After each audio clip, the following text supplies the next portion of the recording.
My name is Lydia Sharach-Razzino. I am a partner at McKenzie South Africa, and I lead the M&A team here in Johannesburg. McKenzie is a global firm, and McKenzie South Africa is part of that global firm network. The McKenzie Johannesburg M&A team is 20 strong, so it is a fairly large, solid, deep bench strength M&A team here in South Africa.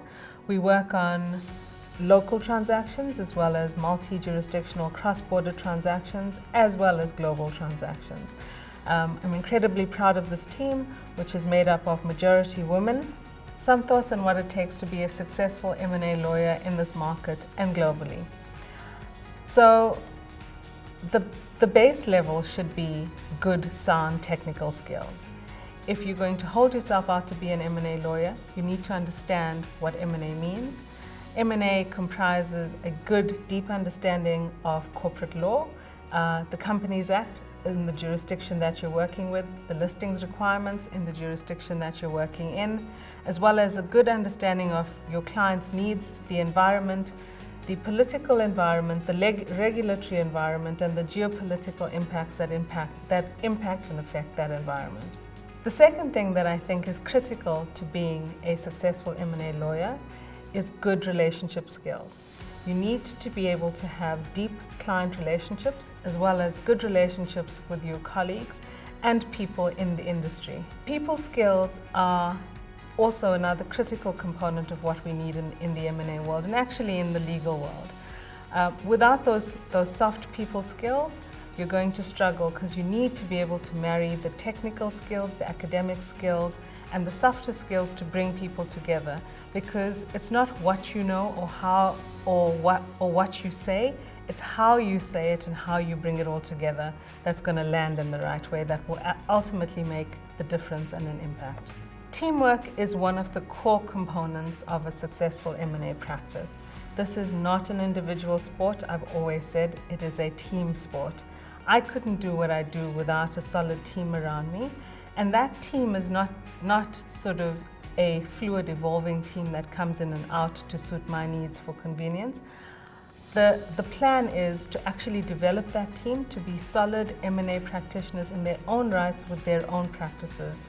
Because I do come from an underprivileged background, but I'm now in a position of privilege.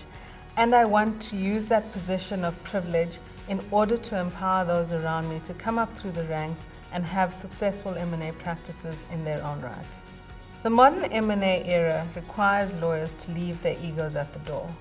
Clients are no longer looking for the cleverest person in the room. They're looking for lawyers that are solution-driven and are able to solve their problems with clear, concise, practical solutions and get the deal done.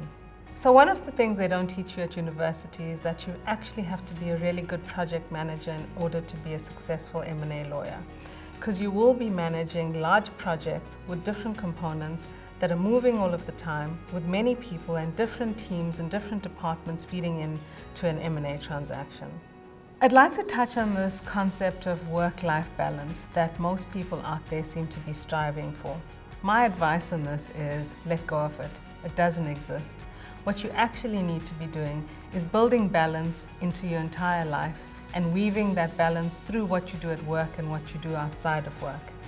I can tell you a bit about what I do. So I find my balance in my love for food and wine, maybe an obsession for wine, and for travel. I also do yoga and Pilates quite regularly in order to keep my mind refreshed. And if the mind is strong, the body is strong, and if the mind and the body is strong, then you can actually do anything that you put your mind to.